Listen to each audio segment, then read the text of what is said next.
This is a recast of the 1,000-word piece, Ezekiel 37. Consider the Gospel, from Consider the Gospel. This article discusses a vision that the prophet Ezekiel had, where the Lord promises to bring the people of Israel back to life, unite them as one nation, and establish a covenant of peace with them. Let's listen in. So the article we're discussing today is about a vision that the prophet Ezekiel had.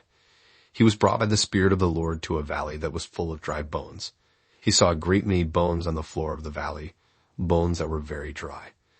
And then the Lord asked Ezekiel if these bones could live.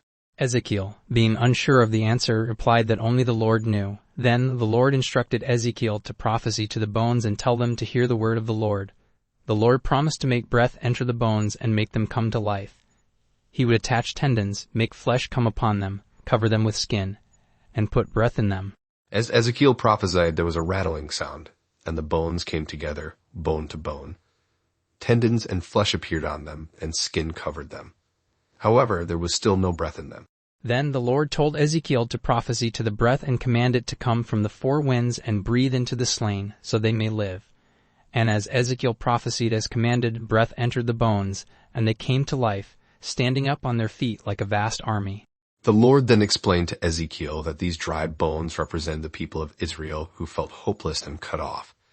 But he promised to open their graves, bring them back to the land of Israel, and put his spirit in them so that they would live. They would know that he is the Lord. In the second part of the article, the Lord instructed Ezekiel to take two sticks, one representing Judah and the Israelites associated with him, and another representing Joseph, specifically Ephraim, and the Israelites associated with him. The Lord told Ezekiel to join the two sticks together in his hand. When the people asked Ezekiel what this meant, he was to explain that the Lord would take the stick of Joseph and join it to Judah's stick, making them one in his hand. The Lord promised to gather the Israelites from all around, bring them back to their land, and make them one nation. They would have one king and never be divided again. The Lord also promised that they would no longer defile themselves with idols or offenses. He would save them from their sinful backsliding and cleanse them. The people would be his people, and he would be their God. The Lord declared that his servant David would be king over them, and they would all have one shepherd. They would follow his laws and live in the land forever. And finally, the Lord said that he would make an everlasting covenant of peace with them, increase their numbers, and establish his sanctuary among them forever. His dwelling place would be with them, and the nations would know that he is the Lord when they see his sanctuary among his people.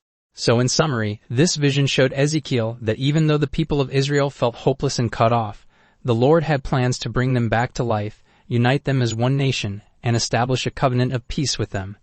That's it for today.